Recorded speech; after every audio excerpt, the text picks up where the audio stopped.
Merhabalar, kanalıma, videoma hoş geldiniz. Bugün konu etek dikeceğiz arkadaşlar. Penye bir kumaştan konu etek dikeceğiz. Konu etek dikebilmek için kullandığımız kumaşın eni bayağı bir geniş olması gerekiyor. Benim kullandığım kumaşın eni 1,80 santim genişliğinde. Bu şekilde. Kumaşımızı önce düz tek kat açıyoruz. Daha sonra bu şekilde verev olarak katlayacağız arkadaşlar. Şöyle. Kullanacağımız ölçüyü lastikli yapacağımız için kalça ölçüsüne alacağız. Kalça ölçümüzü buradan şöyle tutuyoruz. Benim kalçam 110 santim. Buradan tutuyorum. Şöyle 55 santimi buradan buluyorum.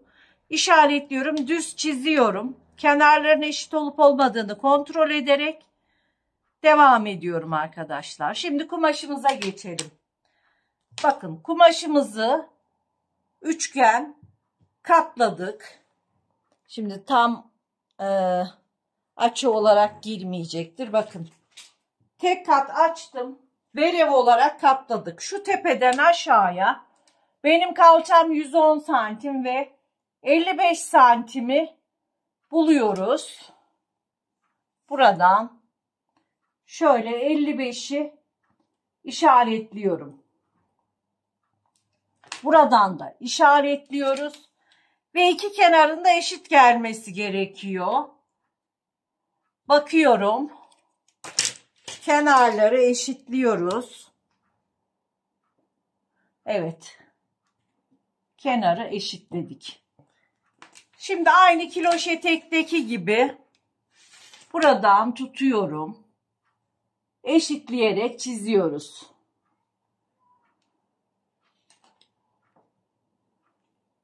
Evet.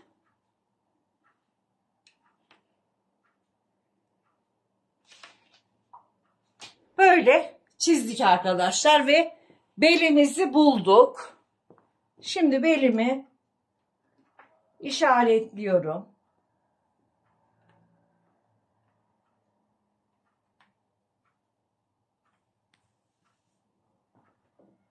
Şimdi kameranın açısına girebilmesi için belimizi buradan 1 santim dikiş payı vererek kesiyoruz.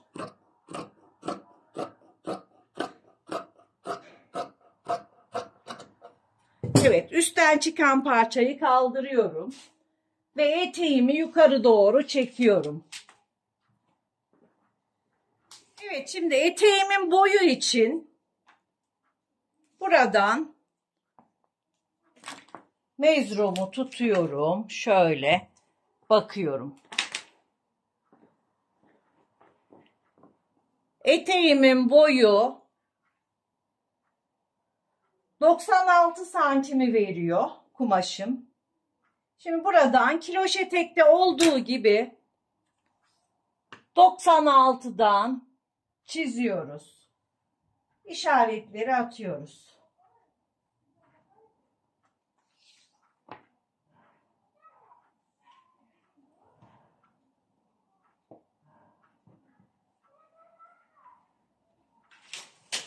Şimdi masaya tam sığmadığı için bakın şöyle. Masamıza tam sığmadığı için bu işaretlediğim yerden kesiyorum.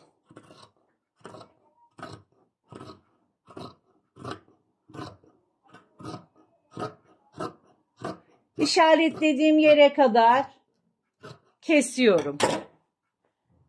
Ve eteğimizi şu şekilde katlayarak devam ediyoruz kesmeye. Bakın. Ölçümüz tam düzgün olsun diye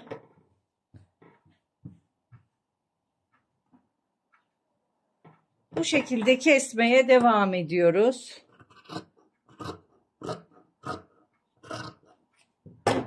Şimdi tekrar ölçeceğim.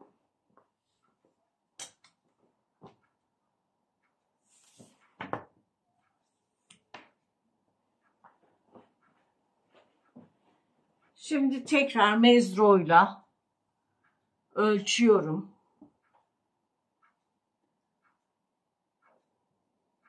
96. Yani kiloş etekte olduğu gibi 96'yı böyle ölçüyorum.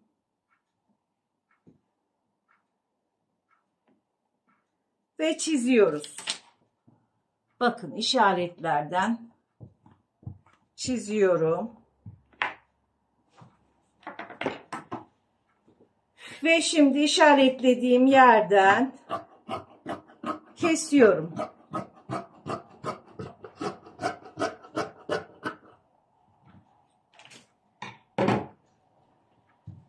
Ve koni eteğimizi kestik arkadaşlar. Bakın.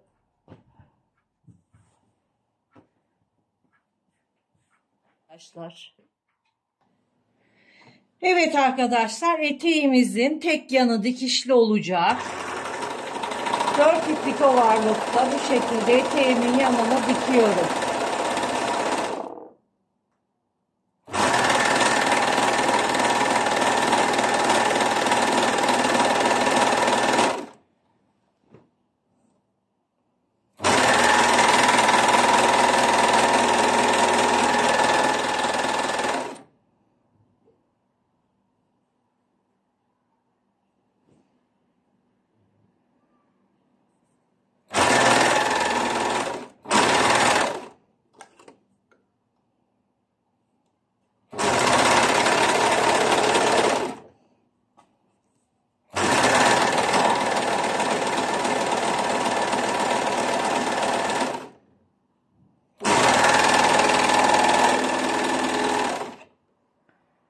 Eteğimizin altına da overlock geçelim.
Şimdi belimize göre kestiğimiz lastiğimizi eteğimizin beline takacağız arkadaşlar. Lastiğimi ortalıyorum. Eteğimin belini de ortalıyorum. Eteğimin beline bir çıt atıyorum. Makasımla.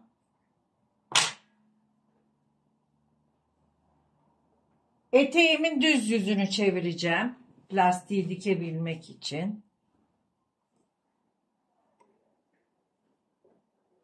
Şimdi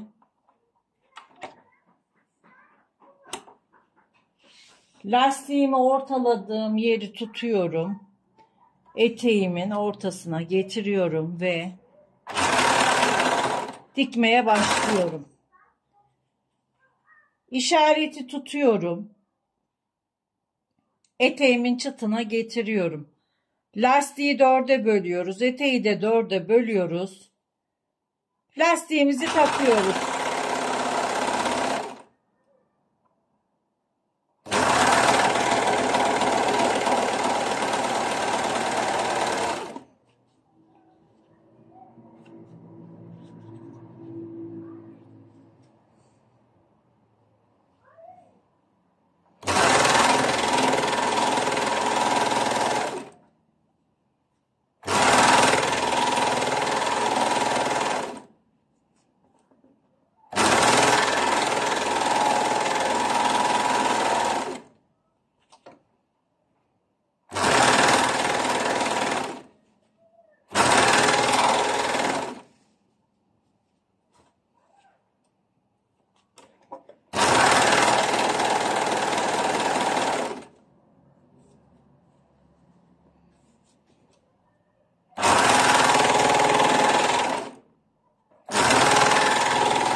Eteğimizin beline lastiği taktık arkadaşlar. Şimdi bu lastiği şu şekilde dikeceğiz.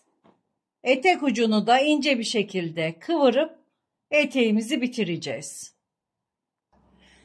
Lastikli eteğimizin, koni eteğimizin bitmiş hali arkadaşlar. Gördüğünüz gibi çok şık, kolay ve güzel oldu arkadaşlar. Siz de bu şekilde koni eteklerinizi kesip dikebilirsiniz. Beğeni ve yorumları unutmayalım. Hoşça kalın, sağlıkla kalın.